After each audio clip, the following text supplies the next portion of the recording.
দলের সাংগঠনিক খামতি নিয়ে ফের সরব প্রাক্তন সাংসদ অর্জুন সিং।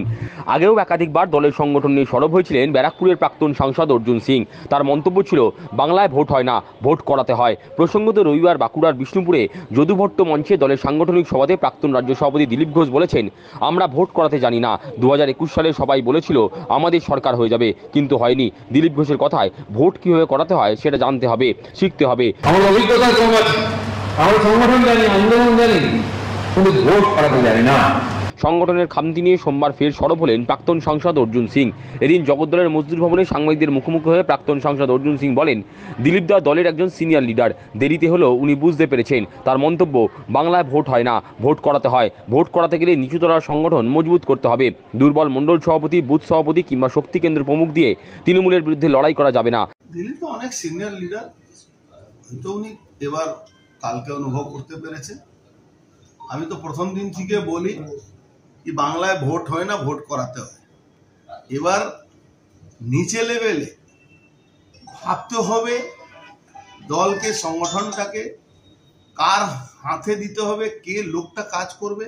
আমি কাউকে ছোট করছি না, কিন্তু একজন টোটো চালাবে, সে তৃণমূলের ইউনিয়নের আন্ডারে টোটো চালাবে, আর সে মন্ডল প্রেসিডেন্ট যদি থাকে, সে বুথ প্রেসিডেন্ট যদি থাকে, যে শক্তি প্রমুখ থাকে, সে কোনোদিনই কাজ করতে পারবে।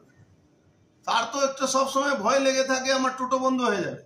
এমনও মন্ডল প্রেসিডেন্ট আমি দেখেছি যে অটো চালাচ্ছে আর তার পিছনে তৃণমূলের অটোর পিছনে তৃণমূলের প্রচারের ব্যানার লাগিয়ে ঘুরে বেড়াচ্ছে। সে ভোটের দিন তার পাত্তা নেই। এদিন তিনি আরো বলেন, দলের কর্মীরা ভারত মাতা কি জয় ভালো বলতে পারেন, মিটিং মিছিল ভালো করতে পারেন, কিন্তু ভোট করানোর কায়দা দলের কর্মীরা জানেন না। তাই তোর কর্মীদের ভোট করানো শিখতে হবে। শিখতে পারবো না। আমাদের কর্মীরা ভারত মাতা কি জয় ভালো বলতে পারে, আমাদের কর্মীরা মিছিল ভালো করতে পারবে, মিটিং ভালো করতে পারবে, কিন্তু ভোট বাংলায় তো হয় না রে ভাই।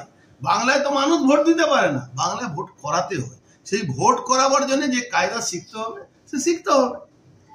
এটা স্বীকার করেছেন, আমি ওনাকে সাধুবাদ জানাচ্ছি। লোকসভা নির্বাচনের পরাজয় নিয়ে তার মন্তব্য, অ্যান্টি তৃণমূল ভোট তারা পেয়েছেন, কিন্তু এবারে সিপিএম তৃণমূলের বি টিম হয়ে কাজ করেছে। এবার সিপিএম এর জন্য তাদের অনেক আসনে হারতে হয়েছে। প্রশ্ন করবে তাহলে 39% ভোট পাচ্ছি কেন? 39% ভোট এন্টি তৃণমূলের ভোট আছে। সেই ভোটটাকে যদি আমরা রিকভার, সেই ভোট আমরা পাচ্ছি। আর সিপিএম বি টিম হয়ে, তৃণমূলের বি টিম হয়ে কাজ করেছে। এবার সিপিএম জন্যে অনেক সিট আমরা হেরেছি, কেন সিপিএম